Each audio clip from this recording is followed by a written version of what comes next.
and welcome to My Newt News. My name's not Newt. I am not a Newt, but you can call me Newt. Today I wanted to talk to you about my ideas and some of the things going on with the possibility of peace in Ukraine. It looks like a really rough road to hoe because the preferred outcome from the Ukrainian and Russian points of view are so far apart. And as you can see, the Secretary of State nominee says that both Russia and Ukraine must make concessions to end the war. What are those going to be? Who knows? And a lot of it depends on how the Russian economy goes, how Ukraine, if they're able to maintain their level of military activity, preparedness, whatever you want to call it. I think that those two are going to make a huge difference because, the Russians are burning through guys really fast. I think that they think that, well, we'll just keep burning through those and we'll make more later, which is kind of questionable because their demographics are kind of weak. But I just want to go back and talk about, how this all started, where this came into. Now, originally, before 2014, there was an election. There was a very pro-Russia president. There was some question about how legitimate that election was. And I'll be honest, chances are that none of the recent elections in Ukraine have been fair because they, at one point before the Russian invasion, they were considered the second most corrupt country in Europe after Russia. That's not exactly something to brag about. I know a lot of people have talked about, oh my God, this is a war between democracy and dictators. Yeah, but their democracy in Ukraine is a little bit on the weak side now. Granted, better than Russia. Unfortunately, that's a fairly low bar. Let's look at this map here. Now, Crimea was annexed by Russia in 2014 by a sneaky move, and it had been given by Russia to Ukraine in, I think, 54. So it had been part of Ukraine when Ukraine separated from the Soviet Union. And now the Russia did maintain military and naval bases in Sevastopol and some other areas, but technically it was Crimean territory until it was invaded and they did a soft takeover. And by a soft takeover, I mean they didn't blow up stuff and kill people. They just infiltrated a whole bunch of military guys and then set up checkpoints and says, yeah, this is ours now. And at that point, Ukraine didn't really have the military ability to take it back. So it's what is called a fait accompli, which for those of you who are not familiar with French, basically means, it's done now. Also, there was a separatist area that was I don't know whether you would call it a civil war, internal, whatever. And there's a lot of people that say that was kind of like Transnistria over here in Moldova, that basically the Russians fomented problems in this area, had their radical followers blow stuff up. Then, of course, the Ukraine goes in, cracks down. The Russians say, oh, see, they're abusing our Russian brothers there in Donetsk and Luhansk. Who is in the right in this? Who knows? I mean, was there a certain faction that wanted this area to join Russia, probably the whole of Luhansk and Donetsk? Yes. Was that a majority of the people in those provinces? Probably not. I suspect that it was a very small percentage. And did the Ukrainians overreact? Well, I don't know. Some people would say yes, but then again, look at the American Civil War. When parts of the United States decided, hey, we don't want to be here anymore, there was a violent effort to put them back in the Union against their will. Was that right or wrong? I don't know. It's too late to talk about it now. It's a done deal. But in this case, I suspect that it was a very small agent provocateur, which is, again, French for stirring up stuff, and it was probably a rather small, relatively small group. And I'm sure that there were some, Russian quote-unquote volunteers involved in that too. But, when Ukraine is firing artillery and blowing up parts of this area, then that's not a good look. Now, this is a more recent map, and as you can see, the area in red here is the part that Russia claims and has annexed. Well, they've got, and this is an older map because I think that the Ukrainians took back quite a bit of that area right there. But the thing is, it's okay, I think that they've also lost part of this area in Luhansk, and I've got some more maps that we'll get to, but basically they're saying all this stuff is ours even though we don't occupy it all, and that's what we want as part of the peace. We want the Ukrainians to get out of our territory, which, you know what? I got news for you. When you do a vote on whether or not to join Russia, you've got Russian soldiers with AK-47s looking over your, oh, I'm sorry, AK-104s, actually the AK-74s or AK-104s or maybe even AK-12s.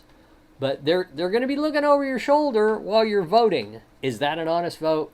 No, of course not. But, of course, the Russians are going to say, well, it was the outcome we want, so of course it was a fair election. Not so much. Now, I do think that the Ukrainians are a little bit more motivated than the Russians. And there's Moldova. Okay, this is the before map. Now, this is what Ukraine wants to go back to after a peace treaty. They want the Russians to leave all of these areas. Is that realistic? Unless they can push them out, or unless there's a regime change in Russia, I don't think it is realistic. This was a map put out by Dmitry Medvedev, former president of Russia and crony of Putin. But this is what he's indicating that they want. And that is, as you can see, most of this area that is currently Ukraine would suddenly become Russia. That this part, where's that? Okay, this part up here that is currently Ukraine would become part of Romania. All this area would become part of Poland. There would be a rump state, which is basically just a little butt, that would be called Ukraine, and I'm sure it would be demilitarized. And so that's obviously something that Ukraine is not going to sign off on. And I kind of hope that Poland, I missed part of it too, because see, part of it would become part of Hungary also. And I had seen another map that I looked and I looked and I looked and I couldn't find it, but I'd seen it a month or two ago, basically showing what Russia wanted. And basically in that map, it was basically saying Luhansk, Donetsk, Kherson, Zaporizhia. I'm sorry, I'm not really good with my, these three areas, or four areas, that these were going to be part of Russia. Then you would have a demilitarized Ukraine, and in that map it showed a far larger area. And then you would have portions over here that would be given over to Romania and Poland, basically trying to bribe them by saying, hey, you know, this will give you a little more breathing room. You won't be right on our border. You'll be by this demilitarized rump state. You know, we're willing to cut up the country that we invade in order to make you happy, at least for the time being, which is kind of what they did with the Molotov-Ribbentrop Treaty as far as Poland goes. So I'm hoping Poland is going to look at that and go, yeah, been there, done that before. No, we're not falling for it. Now, will that be the case, or will they say, you know what, we better take it while we can, and then we can build forward defenses along here and have NATO actually farther east than they would have if they didn't allow Ukraine to join? If they don't allow, you know, I think one of the proposals from Trump was to not have Ukraine join NATO for at least 20 years. And especially if Putin remains in power, I don't know that they have 20 years, because I think he might try and rebuild for a few years and then try and push again. But that's just my opinion. So if this is what Russia wants and this is what Ukraine wants, there's a big honking difference. And I know that in one of these, and see, there's the provinces that Russia has annexed. This is an old map, and I think that the newer map that I saw a couple months ago basically said something similar to this, except it was just a little bit more down here to join Russia. This would be demilitarized, and then this part would go to, and that's pretty much this. Oh, that's the annexed regions: Luhansk, Donetsk, Zaporizhia, and Kherson. But you'll notice that Luhansk, and I'm not sure, I don't know how old this map is. It says September 30th, but I don't know what year. But the thing is that I don't think they even hold all of Luhansk right now. So in order for them to say, oh, this is all ours, but yet they don't even control it, and the Russians or the Ukrainians have part of Kursk. And there's a population map, and as you can see that a lot of the population in this area in Ukraine, as compared to population density as far as Russia itself goes. And Russia is very much looking at a problem as far as demographics, because they're not growing. As a matter of fact, I believe their population is shrinking, and when you got that much territory, you got to have people to fill it. And I think that the Chinese are kind of thinking very hard about, hey, that part right there used to be ours. Maybe we should take that back. And then some others, I'm sure, are saying that, why stop there? We could take all this and get all those resources. Who knows? They may try it. Now here's a map kind of showing the population of Ukrainian and Russian descent, and then kind of a mix. But now the thing is, a lot of the West are kind of worried about the Russians. See, this is the expansion of NATO. There's a lot of people that say, oh, well, we pushed in on the Russians. When East and West Germany merged, we said that we wouldn't even move bases into East Germany. But why was it that Latvia, Lithuania, Estonia, Poland, all these countries wanted to join NATO? Why? Because of Russia. They were afraid of Russia. They'd been under Russian rule effectively for the better part of a century, and they didn't like it.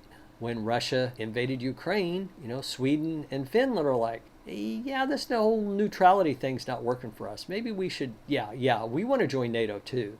Even if NATO had not expanded, I think there was an excellent chance that these countries would have banded together in their own military alliance, even without NATO, because they've all had experience. Where are we at? What's this? Russia has not changed its goals in war in Ukraine. What do I think is going to happen? Now, I know that Trump's proposal, at least what they were saying a few weeks ago, a month ago, was that basically that he wanted to freeze. Okay, that's pretty close to what we've got now, give or take. Updated February 27th. So I think the Ukrainians may have advanced a little bit up here. The Russians advanced some down here. But the gist of it is that Trump wants to do a ceasefire, which means y'all stop shooting each other, because I know, there are some people out there that couldn't figure out what a ceasefire is. But the thing is that he wants to basically freeze it in place, stop people killing each other, then go into negotiations for a permanent settlement, which I think is a great idea, because this war has already killed probably, I think I heard this morning they were estimating 750,000 and maybe more. That's a lot of dead people. And what has it got them? Not much. Now, again, we know what the Russians want, darn near everything. We know what the Ukrainians want, everything. That's going to be a hard negotiation. But if you can stop the bullets and the missiles from flying, then you can start putting pressure on, we can put pressure on Ukraine. We can say, hey, because I know that at one point we were paying for all their first responders' salaries. And I know that the Europeans have given a lot of money. We've given more weapons. The Europeans, I think, have given actually more money for the running of Ukraine. What's going to keep them from doing a ceasefire? Well, first of all, the Ukrainians have a chunk of Kursk, and the Russians are doing everything they can to kick them out, which at least so far has not been nearly enough. But they are making headway down here. But the thing is, if you get another 10 miles of open fields down here, is that getting you a lot? And if it costs you 1,500 dead and wounded every day, and you're going maybe half a kilometer a day, maybe 100 yards, maybe nothing, is that a good trade-off? I don't know. You also have to think that Putin has to save face. He has to make this look like a win for him, so he's going to go in negotiating hard. But there are several other factors. First of all, we've got sanctions on Russia, the United States, and the European Union, really hurting them as far as exporting oil and gas. What they are able to sell, they're having to sell at a discount. Now, I've got a chart over here. When President Trump was elected, it was... No, he would have been elected in November 2014. Oh, well, it's not on here. No, he was elected in 2016, right? So you'll note that not right about the time that he got elected, the floor fell out of oil prices. And then it built back up.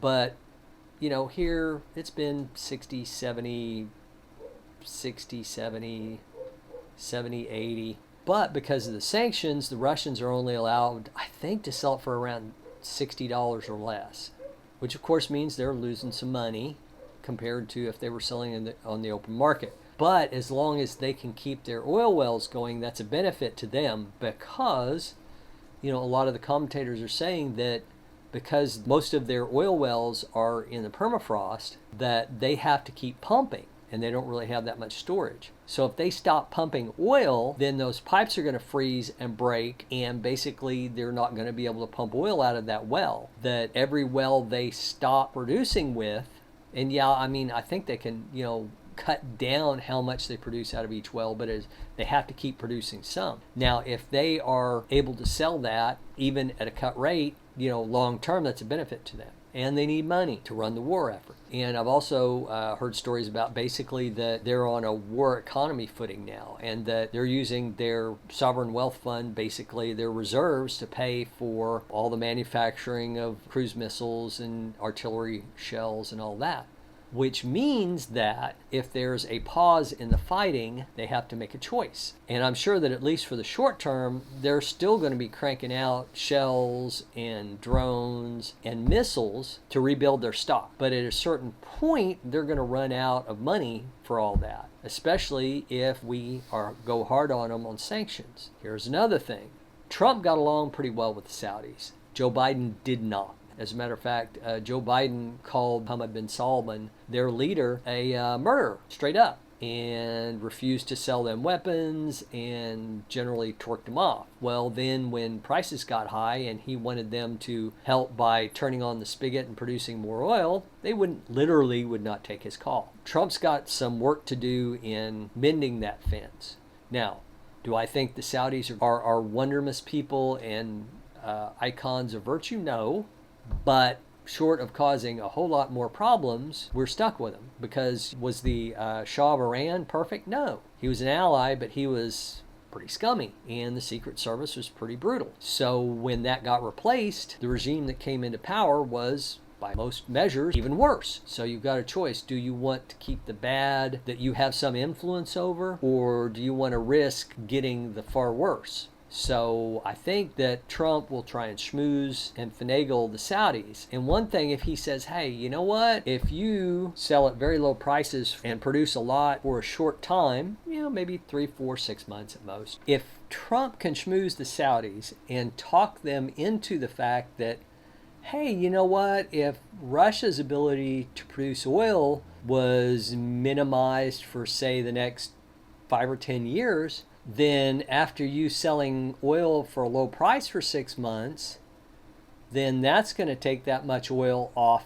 the market. So as the United States produces more oil and sells more oil, you'll be able to maintain current prices a lot easier. And the Saudis might go for it. I mean, it's not necessarily a bad deal for them. Also, if the Saudis hurt the Russians financially, then the Russians are going to be able to give the Iranians less money. I know that the Saudis signed an agreement with the Iranians, but I still don't think they like them, and they'd be kind of foolish if they trusted them. Now, after the ceasefire, if we start doing drill baby drill, and the Saudis turn on the faucet, and oil prices go down. At one point in 2020, the oil price got all the way down to, it's like $12, $16.50. I could have sworn it was lower than that. Yeah, because see, $12.34. So if they can get, at least temporarily, the price of oil below $20 a barrel, it's going to hurt the Americans. It's going to hurt the American producers. If it can trash the Russians. And honestly, I'm thinking that there's an awful lot of oligarchs that are getting a little uncomfortable now. And if we ramp up the sanctions and start cranking out oil, and it looks like that we're going to ruin Gazprom and their ability to make money, I think a lot of the oligarchs are going to have second thoughts about supporting Putin. And it just may be that Putin, slips in the shower and falls on a bunch of 9mm bullets. Oh, he unfortunately had the heart attack after a bullet went through it. Then if you have, a relatively democratic oligarch-led government, which honestly is a lot of what the West has, the rich folks kind of guide it, and the little people vote on the choices they're given.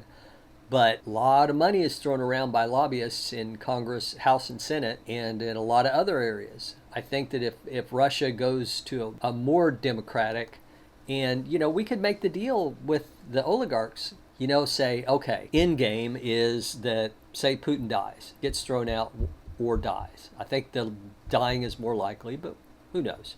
He might take a private jet with a wheelbarrow full of money and go to Beijing and end up in Switzerland. Who knows? But if we say to the Russian oligarchs, okay, we'll end all sanctions, you pull all troops out of Ukraine, you get a 99-year lease on Sevastopol and your air bases in Crimea, but Crimea becomes, again, a part of Ukraine. All the quote-unquote annexed territories go back to Ukraine, but in the Donbass, Donetsk and Luhansk, they become semi-autonomous regions with more autonomy, so they can, if they want to have their schools teaching in Russian and Ukrainian, then that's fine. And maybe have Indian or possibly Turkish peacekeeping troops there to say, see, we're even going to put in peacekeeping troops to make sure main Ukrainian, central Ukrainian government doesn't do anything adverse to Donetsk and Luhansk, which that would be a face-saving thing, because they can say, oh, well, we went in there just to protect the Russian-speaking ethnicity. This is going to be a fine response, and their rights will be protected. They would get all the sanctions removed. We would ask for certain guarantees from the new Russian government about property investment security, that, the government won't take over stuff. Maybe even limitations, talk to them about strategic arms limitations, maybe conventional arms limitations, saying that we'll agree not to expand NATO into Ukraine. We won't build military bases in Ukraine. We won't have biolabs in Ukraine, but we would guarantee their safety. NATO maybe would guarantee their safety, maybe even Poland by itself, and just say that, if there's another invasion, it's on. And of course, the Russian oligarchs, they're smart enough to know their goal is to make money and have cocaine and smoking hot women. Putin wanted to be, the new czar. But I think most of these oligarchs want to have crap tons of money and a certain amount of power over the government, which realistically they're going to do. I mean, face it, oligarchs have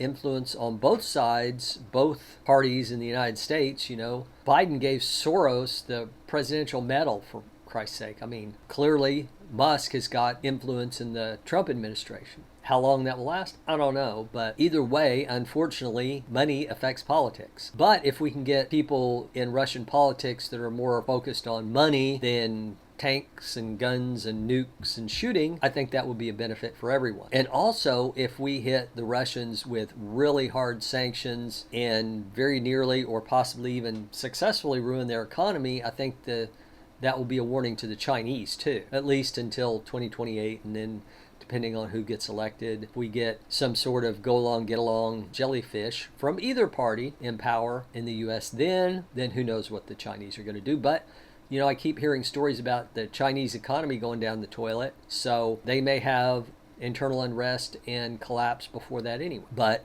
there you go. That's my thoughts on it. If you have comments, leave them in the comments. If you think I'm an idiot, tell me. If you think I'm a genius, please tell me. But, I think that there's a possibility that if we can get a ceasefire, even if the Saudis don't go along, we can really hurt the Russian economy unless the Saudis come in to save them, which I seriously doubt they will, especially if we talk to them about, hey, you like that F-35 fighter jet, don't you? Well, we could probably hook you up, but, if you want to play along with us. So who knows? I guess we'll just have to wait and see. And hopefully, whatever happens, it will be to the benefit of all parties, and, the killing can stop, and we can bring peace to Europe, Central, Eastern Europe, and maybe make the lives of the Russian people better too. All right, that's it. Have a good one. Bye.